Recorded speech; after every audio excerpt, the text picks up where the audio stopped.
Dear students, today we are going to read the poem Upagupta, class 11, General English. So this is poem 4.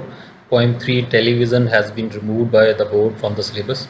Although that was a very beautiful poem. So third poem जो है television, I'll recommend that you read that poem even if it is not a part of our syllabus, and I'll try to make a video on that also.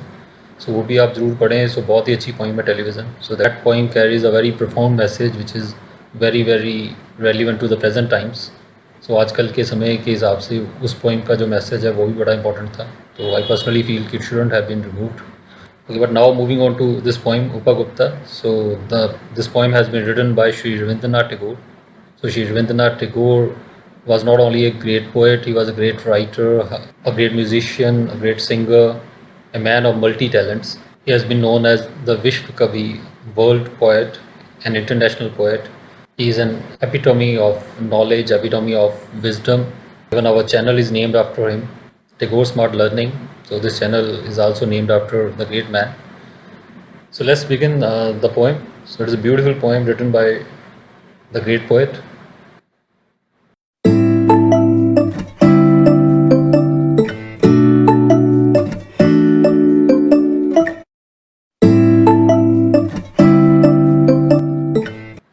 So let's see what the poem says. The title of the poem is Upagupta. Upagupta, the disciple of Buddha, और उपगुप्ता जो कि disciple थे, शिष्य थे भगवान बुद्ध के, lay sleep in the dust, वो dust में मिट्टी में लेटे हुए थे. By the city wall of Mathura. So Mathura की जो सिटी वॉल है, शहर की जो बाउंड्री वॉल है, दीवार है, सो शहर की दीवार के साथ सट के ज़मीन पे मिट्टी पे वो लेटे हुए थे, सोए हुए थे. लैम्प्स वर ऑल आउट, सारी लैम्प्स बुझी हुई थी, सारी रोशनी बंद थी, लालटेन बुझी हुई थी. डोर्स वर ऑल शट, दरवाजे सारे बंद थे. And stars were all hidden, और सारे तारे छुपे हुए थे. By the murky sky of अगस्त, और जो मर्की स्काई है, धुंधला आकाश, बादल भरा आकाश, अगस्त महीने का, तो सावन जैसा महीना है, इस तरह का समय है. Whose feet were those tinkling with anklets, और वो कौन से किसके पैर थे जो टिंकल कर रहे थे, छनछना रहे थे एंकलेट से, पायलों की खनखन से. Touching his breast of a sudden, जो अचानक उसकी छाती को आके छू गए. ही वोक अप स्टार्टल्ड, और वो उठा स्टार्टल्ड, चौंक के. And light from A women's lamp, और एक औरत की लैम्प में से, लालटेन में से रोशनी fell on his forgiving eyes, उसकी फॉरगिविंग आइज, क्षमा कर देने वाली आँखें, दया से भरी हुई आँखें. सो उनकी आँखों के ऊपर वो रोशनी पड़ी. It was the dancing girl, वो एक डांसिंग गर्ल थी, नृत्यकी थी, नृत्य करने वाली लड़की थी. स्टार्ट विद ज्वेल्स, और वो एक डांसिंग गर्ल थी, नृत्यकी थी, स्टार्ट विद ज्वेल्स, जो कि ज्वेल्स से सजी हुई थी, गहनों से लदी हुई थी. वेयरिंग ए पेल ब्लू मेंटल, और उसने एक पेल ब्लू हल्के नीले रंग का मेंटल, एक लंबा गाउन जैसे होता है, उस तरह की ड्रेस डाली हुई थी. Drunk with the wine of our youth, और वो अपने यूथ की, अपनी जवानी की नशे में वो चूर थी.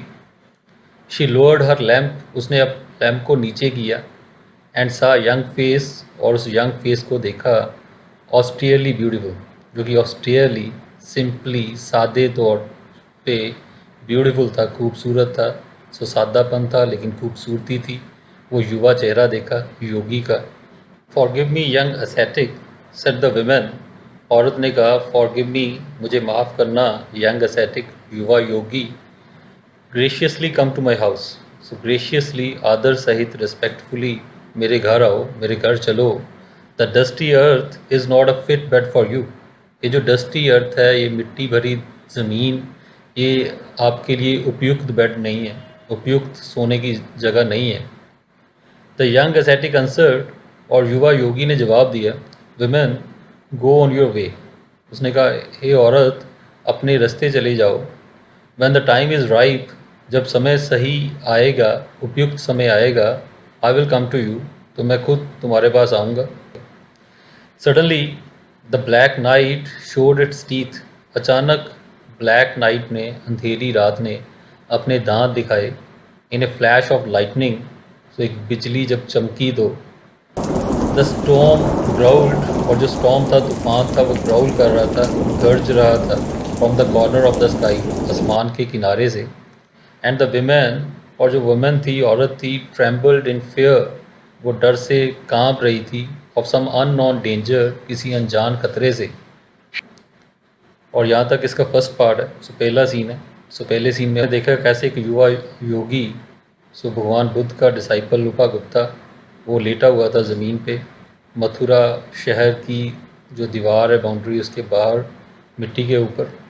और एक नृत्य एक औरत जो कि गहनों से लदी हुई थी, तो वो उसके पास आई और उसने उसको कहा कि आप मेरे साथ चलें, मेरे घर चलें। और योगी ने यही जवाब दिया कि जब उपयुक्त समय आएगा मैं तब तुम्हारे पास आऊँगा।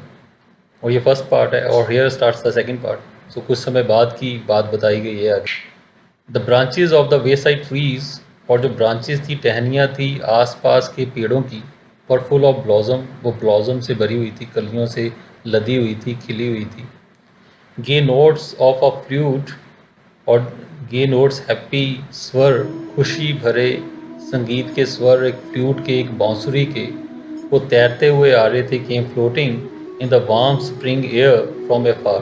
तो एक वार्म, हल्की हल्की गर्म, जो स्प्रिंग की, बसंत के मौसम की जो हवा है, सो उसके ऊपर ये ध्वनियाँ उड़ के आ रही थी फ्रॉम ए फार, बहुत दूर से। The citizens had gone to the woods, और जो सिटिजन्स थे, जो नागरिक थे, वो वुड्स में गए हुए थे, जंगलों की ओर गए हुए थे। For the festival of flowers, so फूलों का त्यौहार मनाने गए हुए थे। बसंत का मौसम था, बसंत का जो त्यौहार है, फूलों का त्यौहार, वो मनाने के लिए सभी लोग जंगल की ओर गए हुए थे।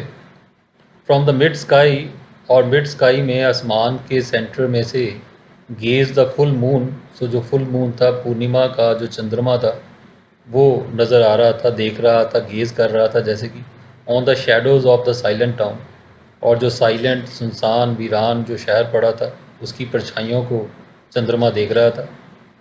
The young ascetic was walking, और युवा जो योगी चल रहा था, इन द लोनली स्ट्रीट, सो एकांत खाली स्ट्रीट पे, सड़क पे वो चल रहा था।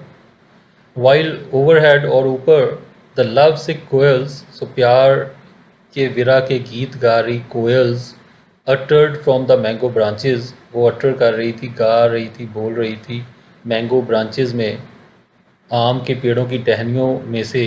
देयर स्लीपलेस प्लेंट, सो अपनी स्लीपलेस प्लेंट, जैसे उनको नींद नहीं आ रही और वो प्लेंट कर रहे हैं, कंप्लेंट कर रहे हैं, शिकायत कर रहे हैं, अपनी दर्द भरी प्यार में डूबी हुई, वो जैसे पक्षी शिकायत कर रहे हो, इस तरह के गीत गा रहे थे। Upagupta pass through the city gates, Upagupta शहर के गेट्स में से गुजरा। And stood at the base of the rampart, और जो रैम्पार्ट, किले की दीवार है, उसके बेस पे, उसके किनारे पे, वो वहाँ पे खड़ा हुआ। Was that A women lying at his feet, क्या कोई औरत थी जो उसके पैरों के पास लेटी हुई थी। In the shadow of the mango Grove, और मैंगो ग्रोव, आमों के पेड़ों के झुरमुट की छाँव के नीचे। स्ट्रक विद ब्लैक पेस्टिलेंस, और ब्लैक पेस्टिलेंस जैसे चेचक की बीमारी से जो दाने होते हैं, काले काले धब्बे।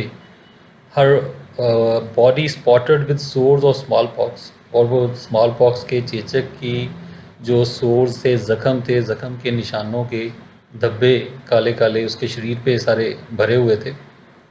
She had been hurriedly removed, और उसको जल्दी से रिमूव कर दिया गया था, हटा दिया गया था, निकाल दिया गया था फ्रॉम द टाउन, शहर से, to avoid her poisonous contagion, तो उसकी पॉइजनस, जहरीली कंटेजन, छूत की ये बीमारी का जहर ताकि फैल ना जाए, उससे बचने के लिए। The ascetic set bye her side, और जो एसेटिक था, जो योगी था, वो उसके पास बैठ गया। Took her head on his knees, उसका सिर अपनी नीज़ में, अपनी गोदी में उसने रख लिया।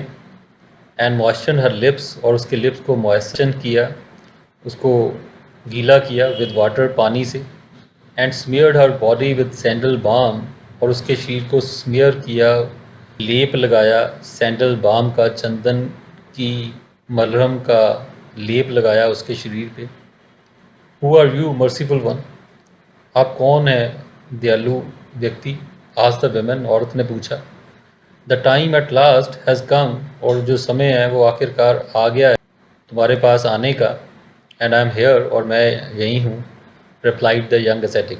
सो युवा योगी ने जवाब दिया। As you can see it's a beautiful poem.